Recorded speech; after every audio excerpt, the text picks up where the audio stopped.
আমাদের কাছে অনেক মায়েরা কমপ্লেন করে যে আপনার নিউবর্ন বেবি, হ্যাঁ, ছোটো বাচ্চা 1 মাস 2 মাস 3 মাস ওই বাচ্চাগুলা আপনার বাথরুম 2 দিন 3 দিন পর করে, হ্যাঁ, মায়েরা ভয় পায় যে 2 দিন 3 দিন 4 দিন পর করলে সমস্যা হইতে পারে বা এসে না, এটা নিয়ে ভয়ের কিছু নাই। হ্যাঁ, আপনি একটা বিষয় খেয়াল করে দেখবেন যে একটা বাচ্চা 1 মাসের একটা বাচ্চা বা 1 সপ্তাহের একটা বাচ্চা সে শুধু মায়ের বুকের দুধ খায়, এছাড়া অন্য কিছু না। মায়ের বুকের দুধ খাইলে ওটা প্রস্রাব করলে বডিতে যা থাকার ওটা থাকার পরে আপনার প্রস্রাব করে ডাইসা পড়ে, তো সে বাথরুম করবে কি? তার পেটে আর কি আছে? ছোট্ট স্টোমাক, দুধেই খায় অল্প একটু, অত ভয়ের কিছু নাই। হ্যাঁ, এটা স্বাভাবিক। যদি 1 দিন 2 দিন 3 দিন আপনার বাচ্চা বাথরুম না করে তাহলে ভয় পাবেন না। হ্যাঁ, এটা স্বাভাবিক, ভয়ের কিছু নাই। ডাক্তারের কাছে দৌড়াদৌড়ি করার কোনো প্রয়োজন নাই।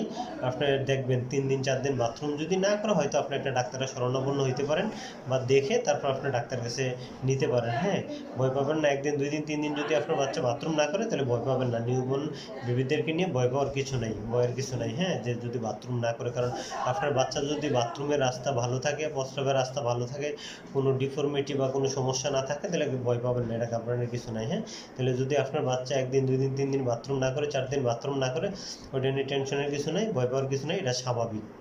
এটা ভয় পাবেন না, কোনো মায়েরাই ভয় পাবেন না। হ্যাঁ।